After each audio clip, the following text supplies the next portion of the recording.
Respiro hacia adentro olvidando las costillas. 2 veces ha esparcido la hierba y los huérfanos. 9 imperial y el interior. Con boca de animal se figuran relieves en el aire. Nacimos en el río herido, nuestra mancha en el costado. Un corazón que de pena se fragua entre las costillas. Y los metales son un líquido pesado, espeso, en el contorno de la pubertad.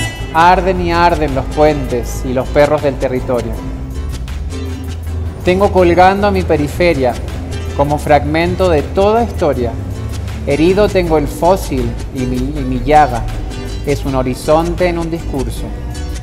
Tengo un río herido en forma de zanjón que grita India y me tira a la calle, desprendiendo hijos en cada vena de su navío. Un cordón umbilical extendido, atravesando las montañas en búsqueda de su caudal. Desde las esquinas de un país cruzando en rieles, construí una pequeña caja con imágenes de un sol hacia el ombligo. El ombligo como punto medio del reencuentro.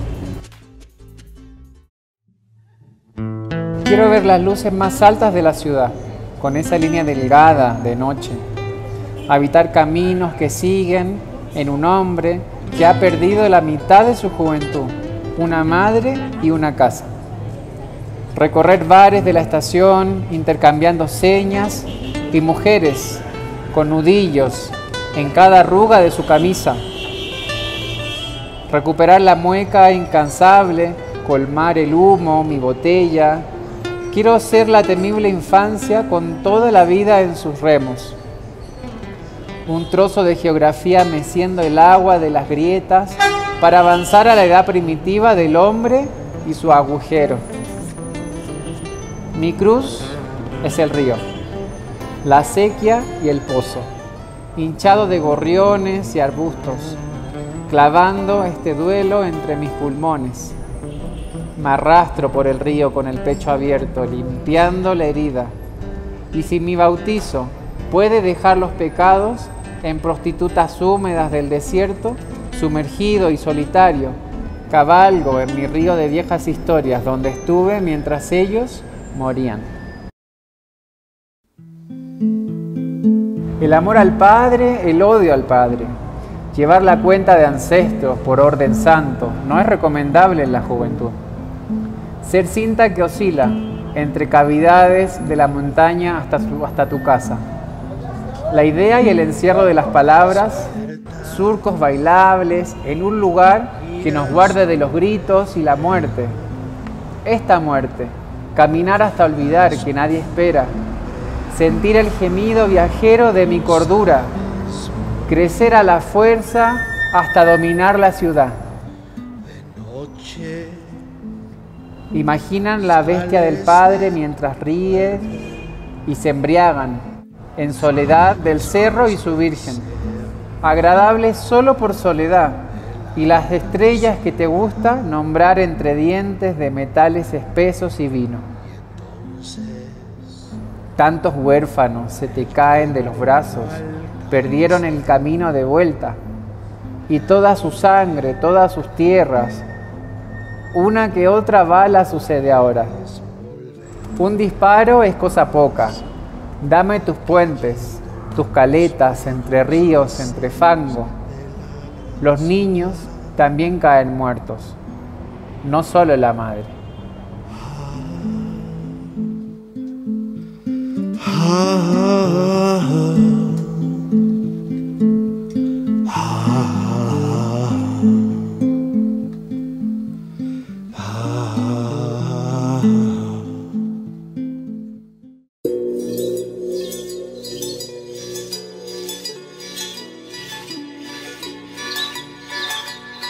Bienvenidos y bienvenidas a esta nueva intervención callejera de Nación Marica.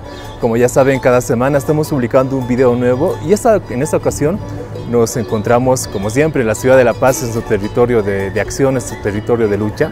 Estamos ubicadas en la Plaza de las Culturas para hablar de un tema muy interesante, pero antes de hablar de este tema, vamos a darle la bienvenida a nuestra invitada, Ella es Peumayén Figueroa, ella es una compañera trans mapuche que nos visita desde Chile. Peuma, bienvenida a Nación Marica. Muchas gracias por invitarme y contenta de estar acá con ustedes. Gracias, Peuma. Y Peuma, a todas nuestras invitadas siempre les pedimos que nos den su opinión acerca de qué significa el espacio público, ¿no? En Bolivia, desde el proceso de cambio, desde que Bolivia se ha declarado un estado plurinacional, ha habido diferentes muestras en la arquitectura donde puedes ver monolitos, puedes ver murales con temáticas indígenas, ¿no? El estadio de aquí de La Paz tiene un mural que es enorme, que tiene una temática muy indígena. Estamos precisamente en la Plaza de las Culturas, que también tiene una temática indígena, ¿no? ¿Qué opinas acerca de esta forma de visibilización de las temáticas indígenas en la arquitectura al interior de las ciudades? ¿Te late, no? ¿Es bueno? ¿Cómo ves eso, Peuma? Bueno, creo que las ciudades en sí, como que se han construido, las ciudades modernas, por ejemplo, se están construyendo sin una identidad territorial, ¿no? Como que se construyen los edificios, se construyen las casas, se construye la ciudad, las calles, pero sin pensar qué es lo que hay alrededor, sin integrar tampoco nada, ¿no? Como que al final uno va caminando por paredes de color gris, como que no te dice nada, totalmente como desalienada al cuerpo, territorio que habita y que ha habitado desde siempre en esos lugares. Entonces, estos mínimos cambios de los murales, que los murales son actos políticos reivindicativos muy importantes y muy bonitos también, que nos da un mensaje, vamos caminando y vemos los murales y nos dan un mensaje inmediatamente de qué es lo que habita en ese lugar, siendo una desde afuera, por ejemplo. Ya aprendés, como ya empezáis como a aprender de todo lo que de todo lo que está ahí. Hay una página muy buena, un movimiento muy lindo que se llama, creo que Monumentos Incómodos. Y en la revuelta de la revolución del 2019 que se dio en Chile, se movieron muchos monumentos incómodos, muchos monumentos de genocidas que estaban en las plazas principales, que estaban ahí como diciendo que, bueno, yo fui un genocida y está todo bien, y acá estoy en la plaza y mírenme y sáquenme fotos y todo. Entonces, lo que pasó con la revuelta, por ejemplo, fue empezar a sacar esos monumentos. La gente se manifestaba y empezó a sacar esas estatuas de esas personas genocidas, como un acto de decolonialismo, de que te incomoda y de que te duele también que todavía en la historia tengamos a esos personajes, hombres, patriarcales, genocidas, abusadores, violadores, ahí puestos en representación de una ciudad, ¿no? Entonces, un poco el espacio público, tomarse esos espacios es también tomarse también el poder en el sentido de que, bueno, yo transito en este lugar, entonces eso también se tiene que adecuar a lo que nosotras somos, ¿no? Por ahí un poco pienso el tema sí, porque no tiene sentido las ciudades cuando se construyen todas iguales. Hay países completos que todas sus ciudades son iguales, como una igual a la otra. Entonces, como que, ¿qué sentido tiene al final el espacio público? Que si no nos escucha, si nosotras no estamos ahí puestas en esa representación. Y bueno, el tema aquí en la ciudad de La Paz más o menos es los monumentos que tú haces referencia. Todavía tenemos monumentos a Cristóbal Colón, claro, la Isabel la Católica, o sea, es como un legado de la colonización, ¿no? Que nos recuerda, no sé, digamos, para muchos es un recuerdo de la colonización, pero otros será, digamos, el recuerdo de su hispanidad, digamos, ¿no? De su herencia hispana. No obstante, cuando, digamos, ves un mural, ves un monumento con temática indígena, no sé, quizá de repente una ve el pasado y no ve su presente. Entonces, ¿cómo podría ser ese ejercicio según tu percepción o cómo ves estos monumentos? Bueno, un poco pasado, es presente, ¿cómo es la dinámica ahí? Bueno, todo primero como en ese sentido también en eso indígena que está puesto ahí. ¿dónde estamos nosotras las indígenas heterosexuales, no heterosexuales? ¿Dónde están las indígenas travestis? ¿Dónde están las indígenas maricas? ¿Dónde está como todo eso indígena que se quiere representar, ese plurinacionalismo, esa pluriversidad? Pero si nosotras no estamos ahí, no hay diversidad finalmente, y ese indigenismo se queda también, o ese indianismo también se queda en una idea colonial de esa idea cristalizada binaria de hombre y mujer nomás, ¿no? Pero en eso hombre y mujer no está la naturaleza real, no está la diversidad real de las personas, no estamos nosotras. Y si nosotras no estamos, entonces ahí falta esa cosmovisión indígena. Esa cosmovisión indígena sigue siendo de la colonia, sigue siendo como servil a la colonia, porque no nos toma en cuenta nosotras al final, ¿no? Sin embargo, teñir las paredes y teñir todo lo que tenga sentido indígena me parece algo necesario en estos momentos. Que se cambien nombres de ciudades, que se cambien nombres de pueblos, que se cambien esos nombres que fueron impuestos bajo sangre. El Cristóbal Colón, por lo menos, los conquistadores, todos esos nombres que ya no tienen que estar porque no significan demasiado dolor todavía. Y bueno, Peuma, tú nos visitas desde Chile, ¿no? Y queremos saber un poco, queremos investigar, queremos conocer un poco qué se sabe de las identidades trans, ¿no? En la cultura mapuche, ¿no? Que ahora es el territorio chileno, ¿no? ¿Qué sabes de ese tema? Bueno, igual yo hablo desde una mapuchidad champurria. Sí, que lo champurria es como todo esto que se da, que es ese devenir mezclado, ¿cachai? Como que yo también tengo una bisabuela aymara, que es de acá de Perú, de Arequipa. Entonces como que también al final todo ese devenir de lo que yo soy es una mapuche champurria, es una mapuche mezclada, aparte de la ciudad. Entonces también, como se dice, mapurbe. Sin embargo, no dejo de ser india igual, ¿no? Y dentro de todo ese caminar, como también transicionar desde ser una persona de Chile a ser una persona con raíz indígena o mapuche, también hay una transición ahí. Y en ese transicionar, después yo buscaba, bueno, yo como que desde chica tuve ese llamado también de aprender el mapuzungún, de aprender la lengua mapuche, de saber un poco más también de cuáles son mis raíces, de preguntarme de dónde vengo, cuáles son mis abuelas, mis bisabuelas, ¿no? Y en ese recorrido me encontraba con pura heterosexualidad igual, ¿cachai?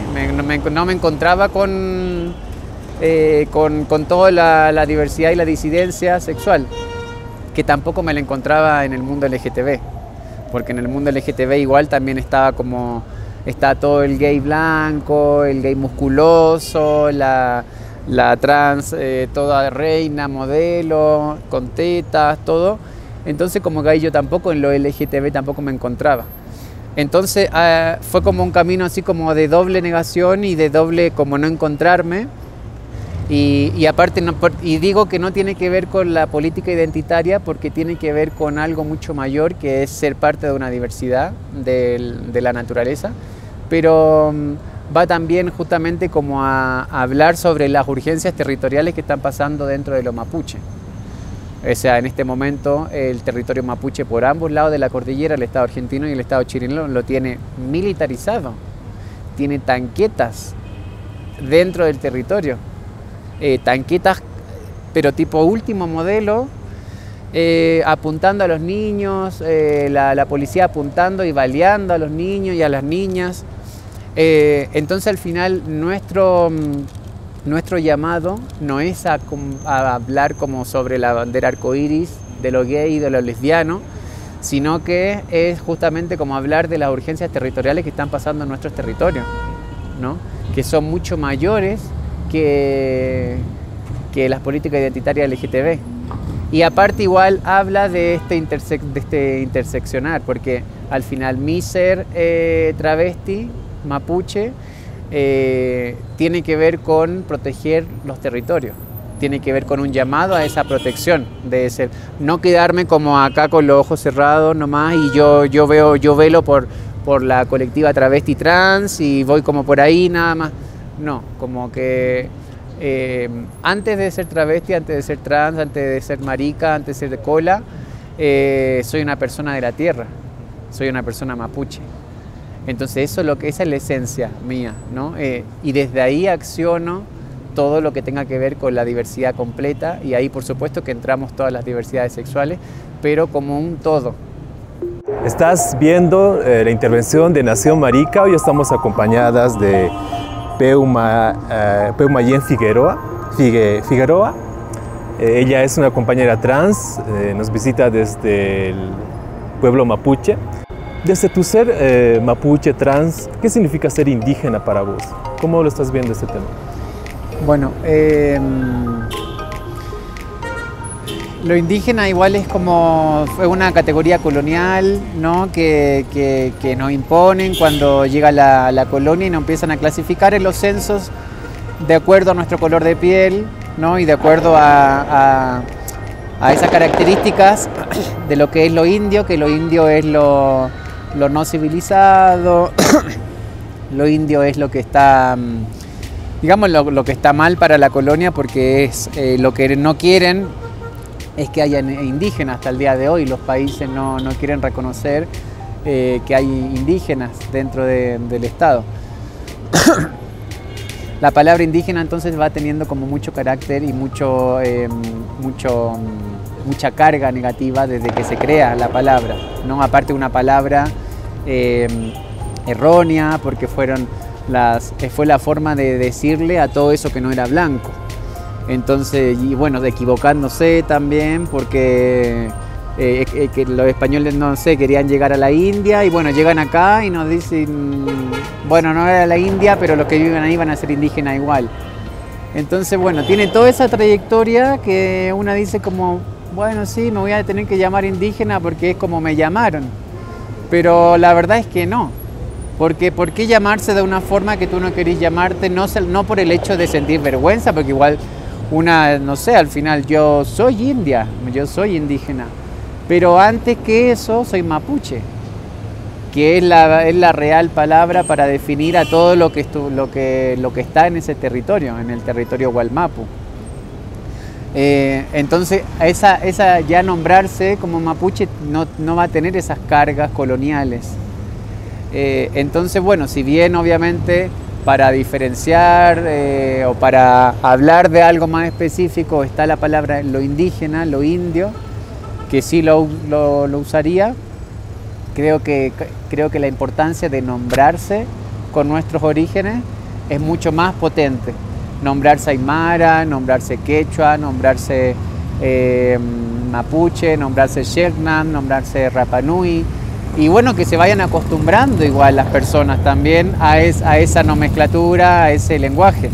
Porque nos tenemos que acostumbrar a las otras palabras que al final no te representan, porque acá, no sé, en Bolivia, todas las personas de acá son bolivianos, pero ¿son todas iguales? No son todas iguales, o no todas responden de la misma forma, todas tienen sus características distintas. Entonces, bueno, nombremos esas características también, porque es como lo latino también.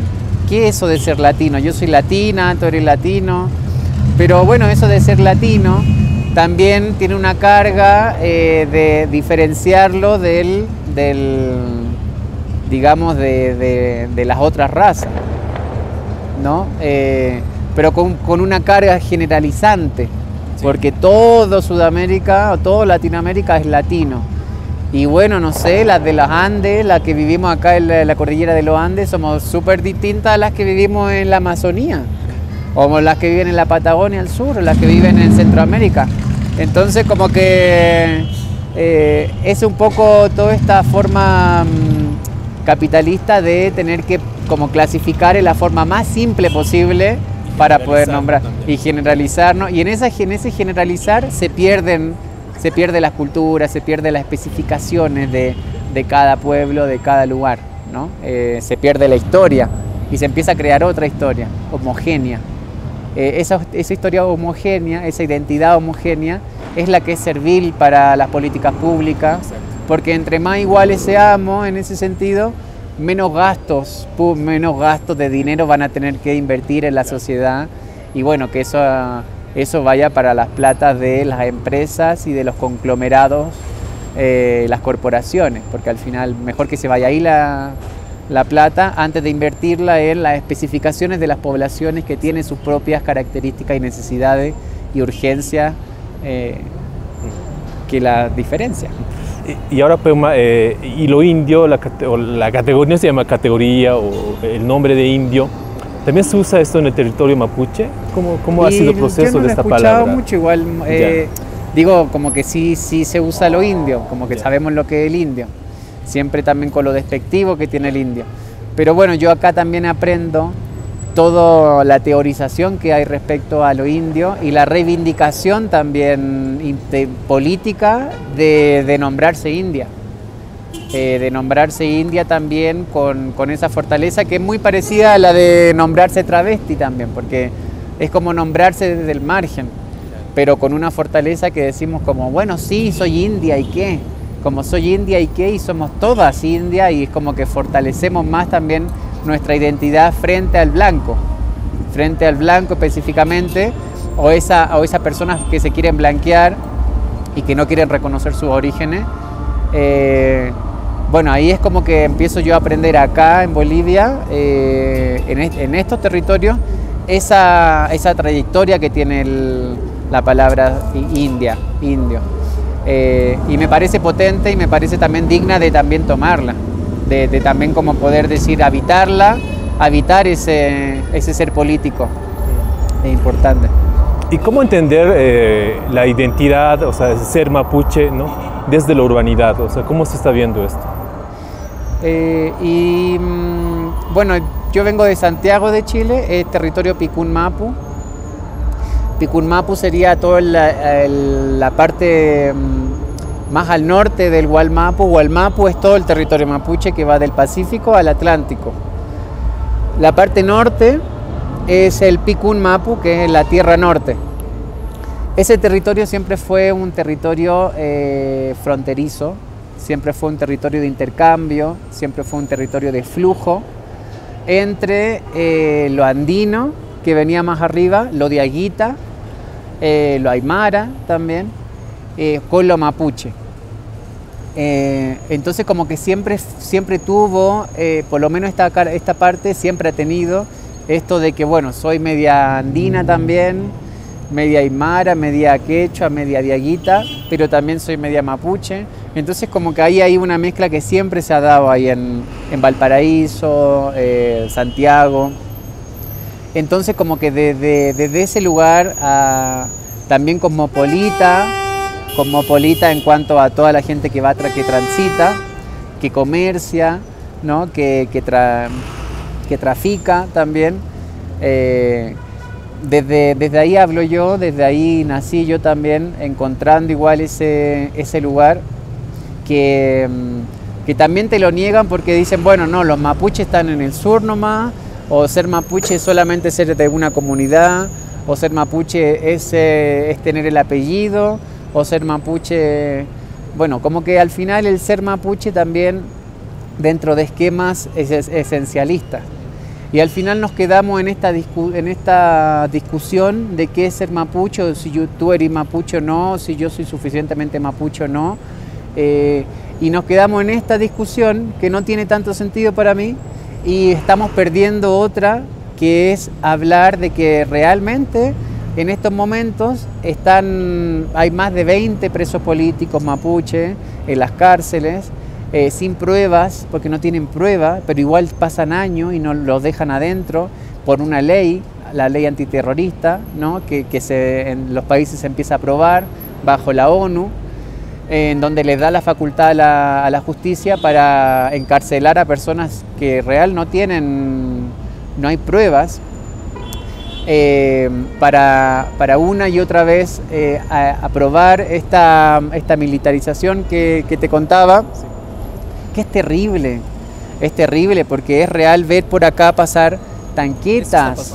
Esto está pasando ahora con un presidente de supuestamente izquierda, o bueno, sí, digámosle de izquierda, porque al final la izquierda y la derecha es lo mismo para lo indio, para lo indígena. Es exactamente, está haciendo lo mismo al final, porque no hay una diferencia con este gobierno que el anterior, que supuestamente era de derecha. Entonces, si no hay esa diferencia es porque hay un modelo económico y de pensamiento en común, que es la destrucción a toda costa o la ganancia a toda costa de las corporaciones, tanto nacionales como extranjeras. Y si tienen que destruir territorios, si tienen que destruir ríos, si tienen que talar árboles, no importa, porque hay algo mucho más superior, hay algo mucho más mayor, que es la instalación y las ganancias de esas corporaciones. En estos momentos, por ejemplo, hay una machi, Millaray Huechulaf, que viene hace un montón de tiempo protegiendo el río Pilmaiquén de una hidroeléctrica que se está queriendo instalar ahí. La hidroeléctrica lo que hace es inunda, bueno, crea un montón de terricidio y bueno, es como que el diálogo ya no puede ser ni siquiera con el presidente de Chile. Tiene que ser, porque no hace nada, porque al final no es que no hace nada, sino que permite que esto ocurra. Y entonces el diálogo tiene que ella viajar directamente a Noruega, de donde es la empresa, allá a decirles que saquen esta empresa, porque allá en Noruega, un país que se cree de primer mundo, que es súper civilizado, ellos no permiten, por ejemplo, que hayan hidroeléctricas dentro de su territorio, pero sí sus empresas estatales pueden ir a los países del sur y poner sus hidroeléctricas, y inundar y destruir, y bueno, no pasa nada. Entonces la Machi tuvo que ir a resolver allá el conflicto, ¿no? Y hablar con las comunidades originarias de Noruega también para solicitar su apoyo. Entonces, de una forma paralela a resolver todo esto que está pasando, porque los estados actualmente están por debajo de las transnacionales y no pesan nada. Y tampoco quieren pesar, digamos, porque tampoco es que ahí los que salen a jefe de Estado es que están haciendo las cosas mejores, no. Ellos también quieren poner al Estado bajo la soberanía del territorio, bajo estas empresas multinacionales. Entonces, bueno, por ahí no me acuerdo cuál era la pregunta que me estabas haciendo, pero... Sí, exacto, justamente reflexionamos sobre esto, Peuma, y claro, esto es muy grave, ¿no? De que los estados estén por muy debajo de estas empresas transnacionales que finalmente son las que deciden, ¿no? Sobre los territorios, sobre los países, etcétera, ¿no? Y tú nos comentabas, Peuma, acerca de esta implementación de hidroeléctricas, ¿no? El desarraigo de los territorios. ¿Cuáles ahora, en la actualidad, las demandas del pueblo mapuche, ¿no? ¿En qué está luchando? ¿Cuál es su lucha ahora, en la actualidad, del pueblo mapuche? Creo que creo que lo más importante por ahora es el tema de la represión sanguinaria que está existiendo tanto por el lado de Argentina como por el lado de Chile. Es territorios que están, como te digo, militarizados, que están con el ejército metido, que están disparándole todo el tiempo, están matando a personas mapuches, y cada tanto está muriendo un mapuche a manos de la policía. Hace 2 años murió una persona trans, que ella reivindicaba el territorio, que ella estaba haciendo un trabajo territorial importante, y la matan por la espalda con un tiro en la cabeza. Entonces, como que bueno, la urgencia en este momento es sacar a los milicos del territorio mapuche, porque lo que se está viviendo es como una Palestina ahí, ¿no? Y aparte por 2 estados que se ponen de acuerdo para hacer un comando unificado y militarizar el territorio. Entonces, por ahora es primero como sacar todo ese armamento que está puesto y toda esa inversión en armas para el territorio mapuche. Liberar a las presas y a los presos mapuches también, que lo único que han hecho es proteger el bien común, porque ni siquiera es que yo estoy protegiendo el territorio para construir un edificio para mi familia. No, estoy protegiendo el río, que lo que va a hacer es que toda la gente y todos los pueblos que estén ahí de pasada, antes que llegue al mar, puedan acceder al río y puedan tomar agua y no se queden sin agua. Entonces estamos hablando de luchas que no son individuales, son luchas colectivas, las que defiende los pueblos originarios y las que defiende el pueblo mapuche, en ese sentido.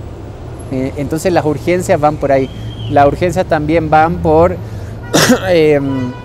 está todo el modelo forestal de los pinos y los eucaliptus que arrasan todo, y es horrible porque uno va por los caminos y ve pinos, y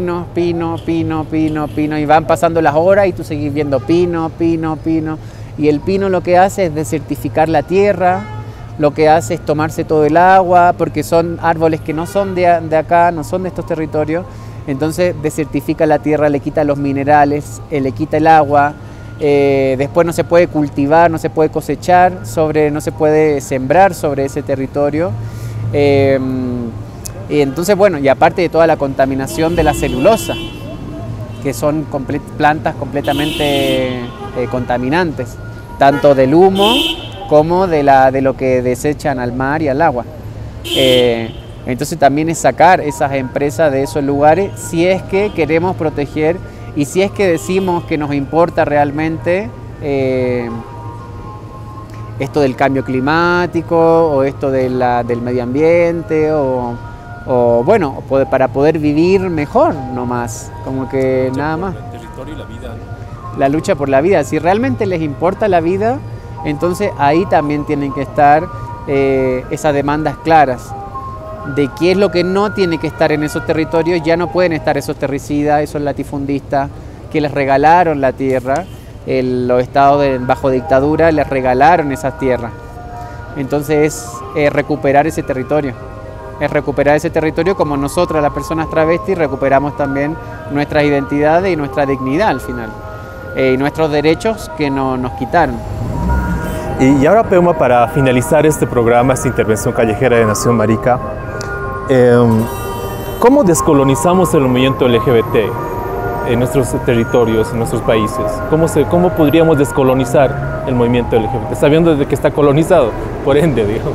De la semana pasada, nosotras que estuvimos participando en una conferencia LGTB mundial, yo me quedé con la idea de que no sé si los esfuerzos están en descolonizar lo LGTB. Yo siento que los esfuerzos tienen que estar puestos en reafirmar o reforzar las identidades indígenas no heterosexuales. A través de esto, por ejemplo, a través de la acción que están haciendo ustedes. Creo que tiene que ver más como en afirmarnos mutuamente, nosotras. No sé si como un movimiento paralelo a lo LGTB, pero no en función de querer cambiar lo LGTB, porque yo siento que ahí no es, porque es como la esencia de lo LGTB nació siendo de los cuerpos hegemónicos del norte, de Estados Unidos, de Europa. Eso es lo LGTB. Entonces también se entiende cuando los pueblos te dicen no, como que ese gay no es de acá, porque claro, se entiende, porque eso de ser gay tiene que ver con una postura de ser lo más citadino posible, de ser lo más urbano posible, de ser lo menos india posible. Entonces claro que no es de ahí, ¿me entendí? Entonces, pero lo que sí es de ahí es una chola traba, es una marica, no sé, racializada, como que eso ya es, eso sí es de ahí. Entonces creo que tiene que ver como más en nuestras afinidades al final, en una construcción de nuestros colectivos al final, de nuestras esencias originarias no heterosexuales. Creo que la agenda nuestra va paralela a lo LGTB. Por supuesto de trabajo en conjunto porque nos atraviesan las mismas cosas, pero va como de forma paralela. Bueno, Peuma, ha sido un placer que estés en esta intervención callejera de Nación Marica. Y bueno, ¿cómo te has sentido en este programa? Ay, al principio nerviosa, pero bueno, ahora ya estoy bien. Sí, muchas gracias por ustedes también porque están haciendo referencia a todo lo que nosotras pensamos también. Están poniendo voz y acción también a lo que nosotras necesitamos escuchar también y necesitamos referenciarnos entre nosotras mismas. Así que me parece que, bueno, muchas gracias, un honor haber estado con ustedes, así que nada, agradecida. Gracias, Peuma. Y con nosotras va a ser hasta otra siguiente intervención callejera. Ya saben, visiten nuestro canal de YouTube, Movimiento Maricas Bolivia. Ahí estamos publicando un video nuevo cada semana. Entonces va a ser hasta la próxima. Chao.